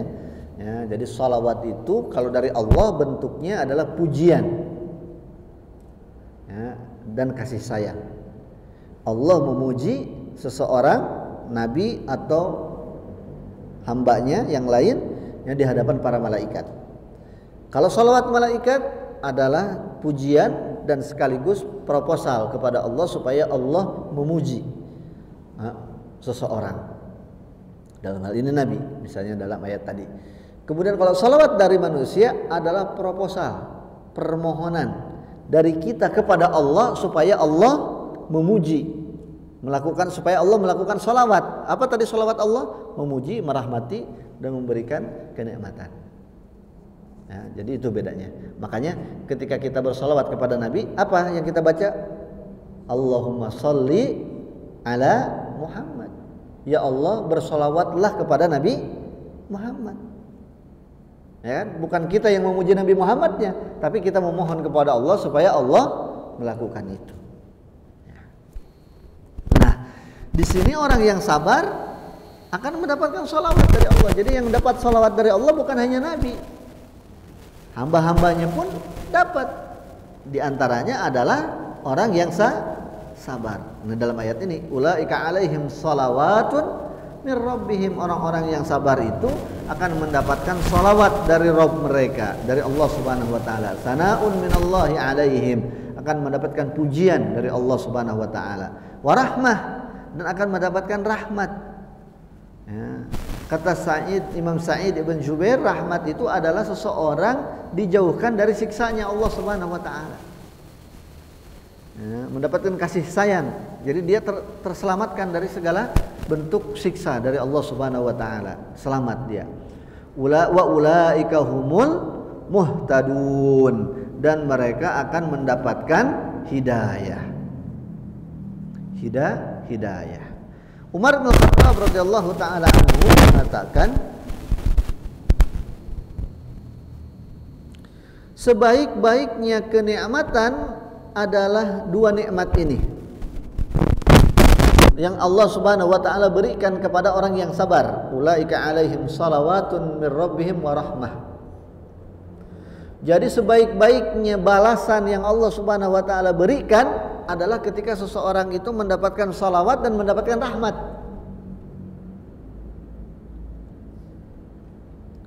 Dan itu akan didapatkan oleh siapa? Orang yang sabar. Jadi sebaik-baik balasan itu dari Allah itu adalah salawat dan rahmat, yang itu ternyata didapatkan atau diberikan oleh Allah untuk orang yang sabar. Wa ulaika humul muhtadun, dan ditambah lagi kemudian disempurnakan dengan mereka akan mendapatkan hidayah, tunjuk dari Allah Subhanahu wa taala. Jemaah sekalian rahimani wa rahimakumullah taala jami'an. Ada satu hadis yang menarik berkaitan dengan istirja ini. Bahwa kalau kita ditimpa musibah, disunnahkan untuk membaca istirja, inna lillahi wa inna ilaihi raji'un. Nah, ada satu riwayat terjadi dengan Ummu Salamah. Hadisnya panjang, saya langsung terjemahkan saja. Kata Ummu Salamah, ya, hadisnya sahih, riwayat Imam Ahmad dan yang lainnya, ya. Dalam Sahih Muslim juga hadis ini dan juga yang lainnya. Kata Ummu Salamah, suatu hari Abu Salamah datang ke rumah, pulang ke rumah setelah beliau bertemu dengan Rasulullah SAW. Jadi suaminya datang dan dibilang habis ketemu Rasul. Orang senang habis ketemu Rasul tuh, sahabat senang. Semua orang senang kalau ketemu Rasul. Insya Allah kita juga akan mendapatkan kebahagiaan itu nanti di yaumil akhir. Kita mendapatkan syafaatnya dan kita berjumpa dengan beliau di dalam surga insya Allah. Allahumma amin ya Rabb. Kata Ummu Salamah, suamiku datang setelah bertemu dengan Rasul, pulang ke rumah. Dan dia mengatakan bahwa Rasulullah SAW telah mengajarkan satu doa yang membuat kita senang. Ya, doa yang ini menjadi hiburan di doa. Ya. Apa? Kata beliau, Rasulullah SAW bersabda, tidaklah seseorang itu ditimpa, ya, seorang muslim ditimpa musibah, kemudian ketika dia ditimpa musibah itu dia baca kalimat istirja, inna lillahi wa inna ilaihi raji'un. Lalu kemudian dia membaca doa, Allahumma jururni fi musibati wa khlufni khairan minha. Allahumma ujurni, ya Allah, atau Allahumma jururni fi musibati wa khlufni khairan minha. Ya Allah, ya, berikanlah pahala bagiku dalam musibah ini dan berikanlah pengganti yang lebih baik darinya. Illa fa'ila dzalik. Siapa yang membaca doa itu ketika dia ditimpa musibah, maka Allah Subhanahu wa taala akan mengabulkan untuknya. Ya, apa? Dia mendapatkan pahala dan mendapatkan pengganti yang lebih baik. Akhirnya kata Ummu Salamah, aku hafalkan itu doa yang diajarkan oleh Rasulullah SAW dan dia diajarkan kepadanya oleh suaminya. Jadi suami ngajarin saya doa ini, kata dia. Ya. Tidak lama dari itu suaminya meninggal. Dan dia spontan kalau mendapat musibah, ya, dia baca doa itu.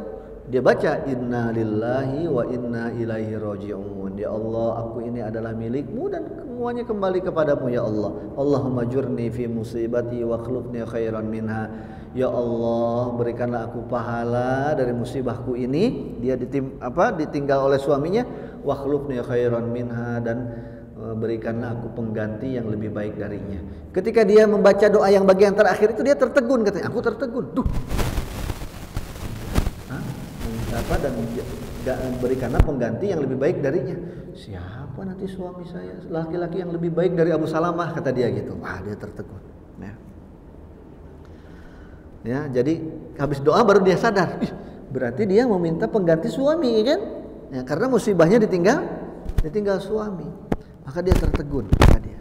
Falamma faragha min maqalati qultu. Ya. Siapa kira-kira, katanya gitu kan? Yang akan menjadi penggantinya. Maka tatkala beliau sudah habis masa iddahnya, iddah dari ditinggal suami, kemudian datang kepadanya Rasulullah, menghampirinya ketika beliau sedang menyamak kulit. Ya, jadi beliau punya aktivitas, Ummu Salamah ini, ya, pengrajin kulit. Kulit itu disamak supaya jadi kain. Ya, kayak kemarin kita Idul Kurban itu kan banyak orang ngambilin kulit domba, kulit kambing, bahkan kulit sapi. Itu nanti kan jadi sepatu, jadi jaket, jadi tas, ya kan? Itu diproses supaya jadi kain, itu namanya disamak. Nah, Ummu Salamah punya keahlian itu. Ketika Rasulullah SAW menghampirinya dan bersalam kepadanya, ya, beliau segera menaruh, ya, kulit dan membersihkan tangannya, ya, dan menyodorkan kepada Rasulullah SAW metal yang hasil dari kerajinannya, ya, kulit tadi yang kemudian di dalamnya sudah dikasih dakron, mungkin kalau zaman sekarang, ya, dulu apa ya, yang bikin empukan gitu kan, buat bantal begitu, ditaruh dan Rasulullah SAW duduk di atas bantalan itu. Ya. Kemudian kata Ummu Salamah, ya,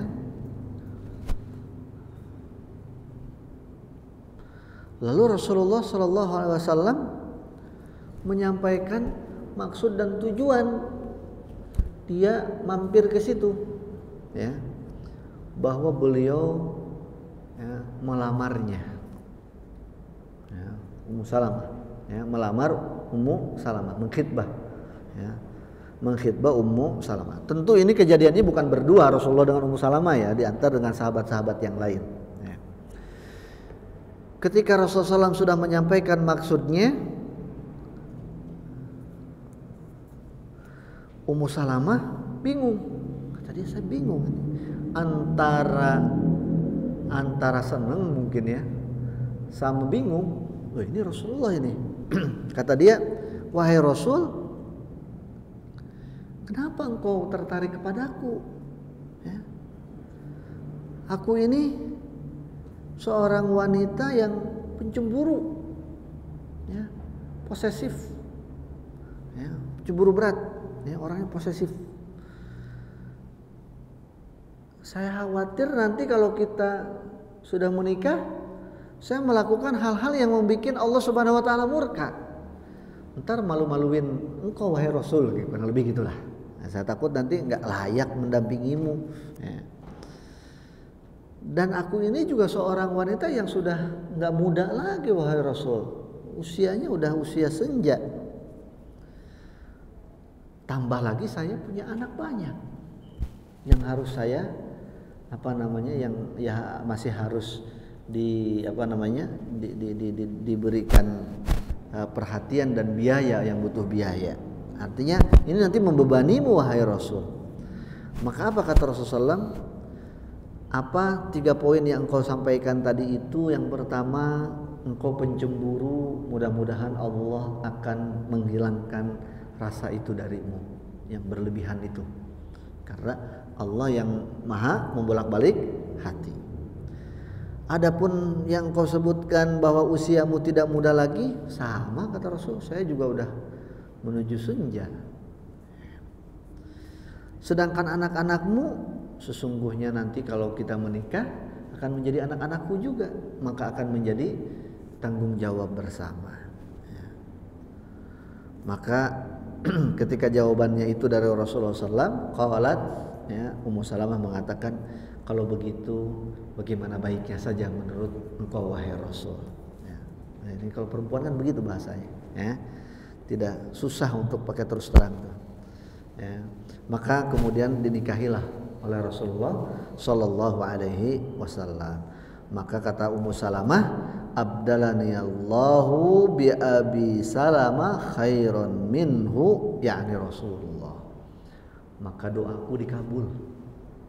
Yang tadi itu, maka tadi kata Rasulullah SAW, barang siapa yang kalau ditimpa musibah baca doa itu pasti dikabul, ya, mendapatkan pahala dan mendapatkan pengganti yang lebih baik. Doaku dikabul oleh Allah Subhanahu wa taala, aku sudah dikasih pengganti oleh Allah, pengganti Abu Salamah yang lebih baik darinya, yaitu Rasulullah sallallahu alaihi wasallam. Ya mas sekalian rahimani wa rahimakumullah taala jami'an. Nah, jadi kalau kita ditimpa musibah ada dua kalimat atau dua doa, ya, dua zikir yang harus pertama kali keluar dari mulut kita, dari lisan kita. Yang pertama istirja, innalillahi wa inna ilaihi raji'un. Kemudian lanjutkan dengan doa Allahumma ujurni fi musibati wa khlufni khairan minha. Ya, sungguhnya kita ini milik Allah dan kepadanya kita akan kembali. Ya Allah, berikanlah aku pahala dari musibah yang menimpa aku ini dan gantikanlah untukku yang lebih baik darinya. Nah, jadi tadi kalau kita contohkan tadi keserempet apa itu, udah baca doa itu aja, nggak usah ngumpat-ngumpat. Nanti Allah yang akan mengganti, walaupun orang itu kabur, sudah biarin aja. Kalaupun diganti sama dia belum tentu lebih baik, ya kan? Mungkin paling diganti juga dibawa ke ketok magic, poles-poles, selesai. Tapi kalau kita baca doa itu Allah ganti, mungkin tadinya kita pakai Mio mungkin diganti sama apa Nmax atau apa gitu kan yang di atasnya ya. Nah, mohon maaf nih nyebut-nyebut merek nih. Nah, jemaah sekalian rahimani wa rahimakumullah taala jami'an. Kemudian ya, ada hadis yang lain.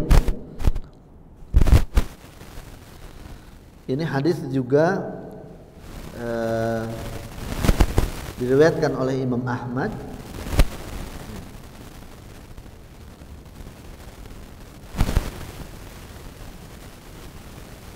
Namun sanadnya ada yang mengatakan dhaif.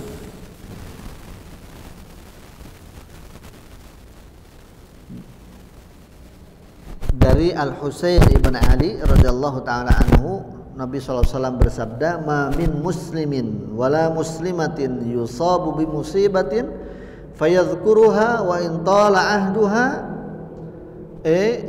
wa qala ibadun qaduma ahduha aw qadima ahduha fayuhadditsu lidzalika istirja'an illa jaddadallahu lahu inda dzalik fa'atahu mithla ajraha yauma usib."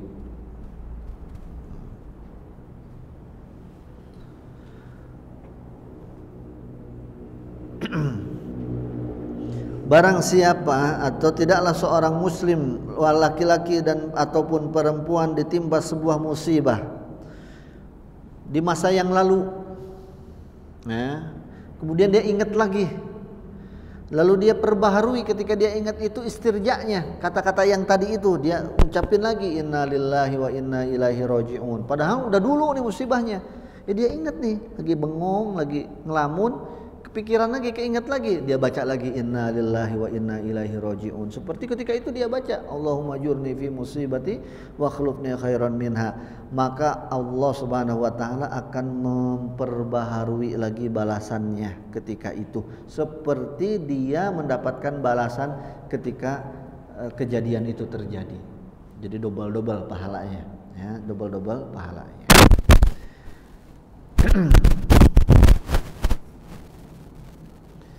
Imam Ahmad juga meriwayatkan hadis ini sebagai hadis penutup di perjumpaan kita di pertemuan ini dari Ibnu Katsir. Beliau rahimahullahu taala menutup dengan sebuah riwayat yang diriwayatkan oleh Imam At-Tirmizi, Imam Ahmad dan juga yang lainnya, bahwa Rasulullah SAW bersabda, diriwayatkan dari Abu Sinan, bahwa beliau mengatakan, aku menguburkan putraku, putranya meninggal.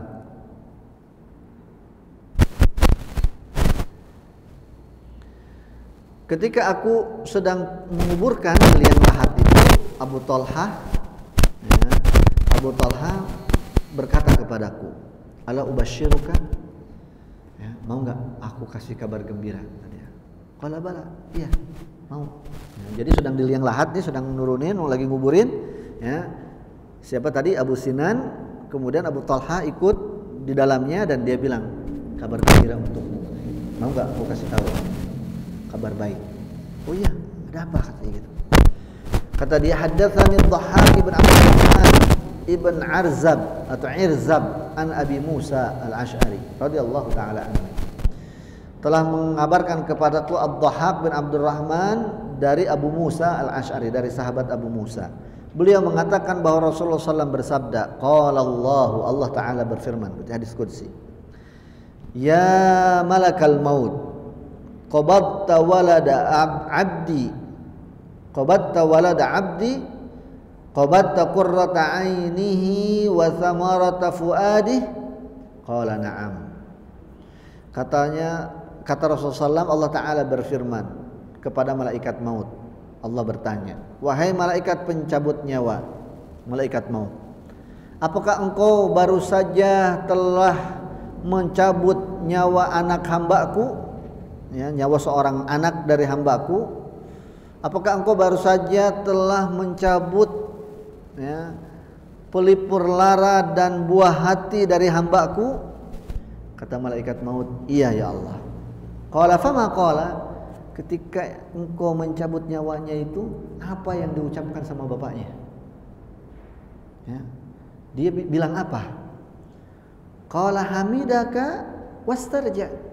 Dia memujimu ya Allah dan dia membaca istirja, mengucapkan inna lillahi wa inna ilaihi raji'un. Qala ubnu lahu baitan fil jannah wa sammuhu baital hamdi. Maka kata Allah Subhanahu wa taala, bangunkan untuknya istana di surga dan namakan, beri nama istana itu istana pujian, istana alhamd, istana pujian.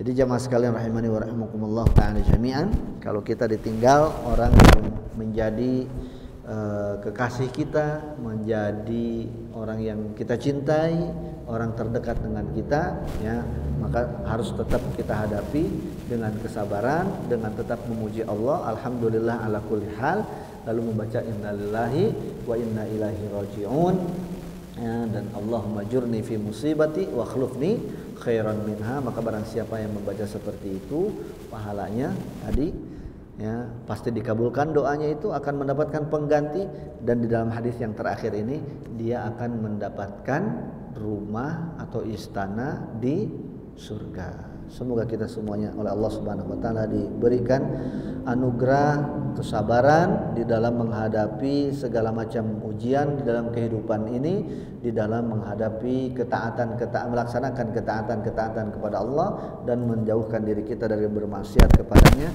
serta kita juga diberikan kekuatan untuk senantiasa bersyukur atas segala nikmat yang Allah Subhanahu wa taala berikan kepada kita semuanya, sehingga sabar dan syukur menjadi pakaian kita di dalam keseharian kita. Allahumma amin. Demikian yang dapat disampaikan dari tafsir Ibnu Katsir ayat 151 sampai dengan 158.